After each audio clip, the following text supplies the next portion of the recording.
الحمد لله رب العالمين والصلاة والسلام على رسوله الكريم اما بعد. محترم خورجان دو پختنې کړي دي.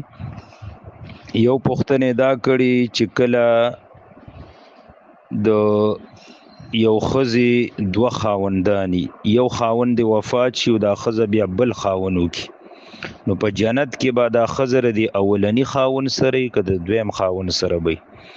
دویم تاسو دا کړی دی کده یو خزي خاون مړ شي او دا وی چې یاره زبل خاون نکوم چې زه د دقه خاون سره په جنت کې پاتې شم، نو داسې کولې شي کنه شي کولې.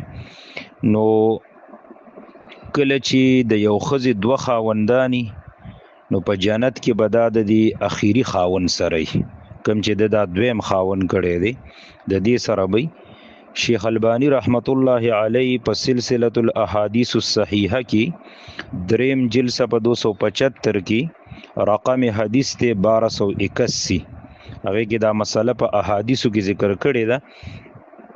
یو حدیث پکې دا راوړی دی: خطب معاویة ام الدرداء فأبت أن تتزوجه وقالت سمعت أبا الدرداء يقول قال رسول الله صلى الله عليه وسلم المرأة لآخر أزواجها ولست أريد أبا الدرداء بدلا.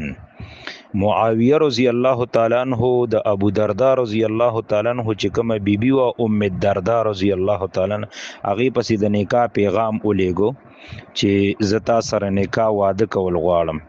نو هغه نکاح پیغام را واپس کو او ورته ویل چې زه خاون نکوم ځکه چې ما د خپل خاون د ابو دردا رضی الله تعالی عنہ نوریدلی دي. هغه به ویل چې ما د رسول الله صلی الله علیه وسلم نوریدلی دي چې المرأة لآخر ازواجها، خزه په جنت کې د اخیری خاون سره. نو ګوره یو خو دینه دا مسله ثابته شو چې خزه په جنت کې د اخیری خاون سره کاغه د اخیری خاون دویم دی او کدریم دی او کسلورم دی او که یوی نو بس هغه خو کدوانه جنت تلاړو. نو قران کې راځي انتم وازواجکم تحبرون، دا خاون او دا خزه بدوانه چې په جنت کې به د یو بل سره به یوځي. دویمه دا مسله واضحه شو چې یو زنانه که یو خاون وفات شي او دا و چې زه دویم واده نکوم چې زه د خپل خاون سره په جنت کې یوځای شم، نو دا جایز دی لکه ام الدرداء رضی الله تعالی عنها هم داسې کړی دی. دویم حدیث دی باره کې دا راوړی چې په دې کې نورم وضاحت ذکر دی. دا د حذیفه بن یمان رضی الله تعالی عنہ صحابي روایت ته چې هغه یو ځل د خپل خزي ته ویلي دا خبره ورته وکړه چې ان شئتی ان تکونی زوجتی فی الجنه، کته غواړي چې ته په جنت کې زما بیبي وګرځي نو فلا تتزوجی بعدی، نو زمانه پس بیا بل واده مکوه. ولی فان المرأة فی الجنه لآخر ازواجها، په جنت کې به خزه د اخیری خاون سره. فلذلك حرم الله على ازواج النبي صلى الله عليه وسلم ان ينكحن بعده لانهن ازواجه في الجنه.